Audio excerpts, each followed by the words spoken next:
Today, we're going to talk about how Scooby and the gang fixed themselves by shitting on themselves. And then accidentally kicked off the modern age of irony. Stay tuned.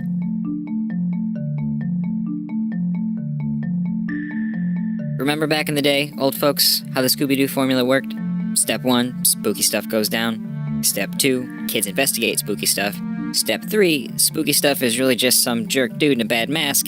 Step 4, Scooby snacks, repeat. Now, this is back in the day. Back before your YouTubes and your creepypastas and your theory games. This was the Lon Chaney, Boris Karloff, Plan 9 from Holy Crap, the Monsters Are Really, Really Real era of pop culture. For the spookiness to be lampooned in the Scooby Doo way, to be dialed back a bit with slapstick humor and peppy pop music, was two things. A bit more mainstream friendly. There's probably some influence from the comics code here, but that's another video. And it was different. This wasn't the big hero man saving the day. This was the hip kids getting one over on the crusty old D-bags that wanted to carry on as usual. Old Man Jenkins wanted status quo, Mysteries Inc. wanted to shake things up. How 60s, right? But, as with all things new and unusual, times catch up, tastes change, and things can get a little samey. Cue the reboots, the guest stars, the new characters, and the spin-offs. The lifeblood of the undying franchise. Sometimes you'll strike gold, and sometimes the hard work just sort of trails off into that place we'd rather all forget about. Inevitably, things get stale. Sure, the process can be a bit slow, and everyone involved can get a little rosy, either blinded by nostalgia or that sweet, sweet gravy train, but it happens. The thing is, it never happens cleanly.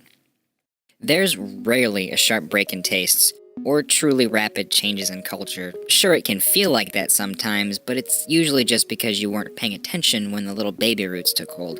And this is where irony enters the picture. We followed Scooby through nearly 3 decades of the same old adventures. Even if we splashed a new coat of paint on things every once in a while, and even in the case of Scrappy Doo and 13 Ghosts added in some real monsters, things were basically the same. Goofy, tongue-in-cheek, and ultimately chipper. The same Scooby for 30 years. Basically, the entire run of the series up to this point was aimed at the Saturday morning crowd. To the mainstream, it was a wholesome show for the kiddos. If there were adult hangers-on, for whatever reason, they were secondary at best to the mainstream. But the attachments that fueled the jokes, the theories, the lingering love, and sometimes disdain for Scooby-Doo lingered under the surface. They bubbled down there, but the world wasn't ready for those ideas to crop up in their weekend toontime. Not until 1998. They've unmasked over 200 criminals. This is the year we were given Scooby Doo on Zombie Island, a straight-to-video come TV movie event billed with the catchy little tagline, This time, the monsters are real. Zombie Island blew the dang lid off the Scooby Doo franchise in the TV market. It was dark, it was cynical, it was funny. The monsters were real and dangerous and shit, actually scary. Listen, guys, this was pre-Adult Swim, pre-not-for-kids Cartoon Network. This was a whole 7 years before Robot Chicken would bust out with the racy sketches and dong jokes with the cast of an official Scooby movie.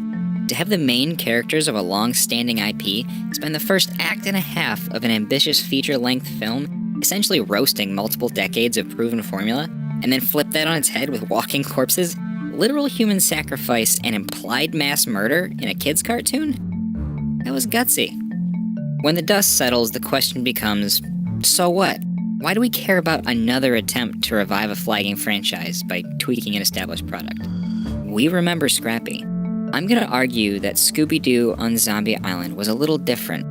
Looking back at previous Scooby booster shots, more often than not they feel cynical, but in a different way. One of the producers, Tom Ruger, on board with 13 Ghosts, even made some offhand remarks about focus groups in an old interview. Now there's a phrase that makes me nervous. Focus groups. Ugh. Anyway, side by side with the past, Zombie Island feels different because it's supposed to. It's not a mistake that it pokes so acerbically at the series past, and no coincidence that the turn back towards the quote-unquote familiar territory is so aggressive. The goal seems to have been to harness that latent Scooby-Doo love turned eye-rolling as a way to make folks wake up again to the series as a whole. Hell, take a quick look at the marketing material. The announcement trailer for the movie, the same one that plugs that tagline, only shows footage from the opening credits where big scary monsters are shown to be Yawn, all dudes in rubber masks. We've seen this before. We don't care. Show us the real Oh, damn. The whole goal of Zombie Island is to play into those feelings, let you know that the creators get it, and feed you just enough intrigue or incredulity to get you to stick around for that first real taste of, well, real monsters. And then, once you're hooked and think there might just be a safe payoff, they take things off the rails. And I think that this worked, and worked well.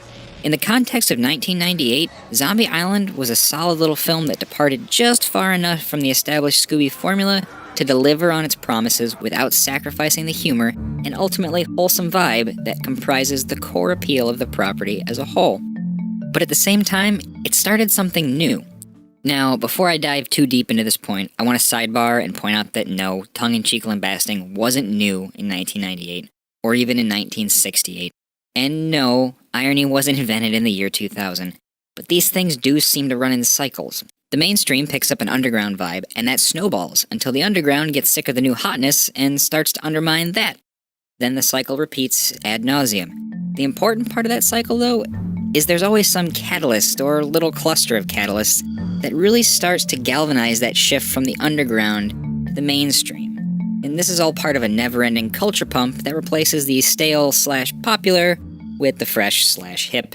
And what I'm saying here is that while Scooby Doo on Zombie Island may not have started the self-aware, irony-laden, cynical humor boom of the early 2000s, it definitely sparked something. The evidence is there within the Scooby Doo franchise itself. Zombie Island was a success. Even with a multi-million-dollar advertising budget and the TV movie push, the film outperformed its expectations. And that little fire, started by the cheeky subversion of what made Scooby Doo, by an official source, made its way into the Scooby Doo products of today. So, is it a coincidence that Zombie Island hit the world right around the 99-2000 shift in mainstream, not specifically for adult animation, that departed from strictly wholesale wackiness and into self-awareness and knowing cynicism? Oh yeah, totally. But the opening in the zeitgeist that allowed Zombie Island to gain ground and succeed was one of those catalysts I mentioned. This wasn't a case of one major trendsetter upsetting the entertainment landscape, but an established player being able to read the winds and thrive by taking advantage of good timing, skill, and happy accidents. And that, on its own, is something worth paying attention to. Too often we see or hear about big companies, stars, products, whatever, becoming inflexible and afraid to tamper with what they've known to work in the past to take a gamble on what might work in the future. When, more often than not, we should be willing to take incremental steps away from custom when the time for change seems to be approaching. And regardless of where that message comes from, I call it valuable. Creators, consumers, just regular old people trying to live their lives, anyone can benefit from that specific mindset. If something worked before but not now, try and figure out why.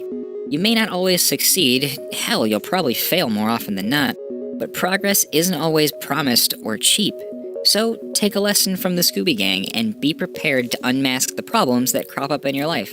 Be ready to get dirty and shake out the tough details. But when shit starts to get real, try and run with it. Might not be as scary as you think. Now, before I go, I want to ask, what's your favorite Scooby Doo movie?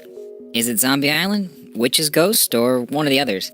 And do you think Zombie Island really helped kick off the 2000s irony wave, or did I miss something entirely? Let me know down in the comments, or just tell me what you'd like to see me tackle next. And that's all, folks. Thanks for watching, and I'll see you next time on Toonoscopy.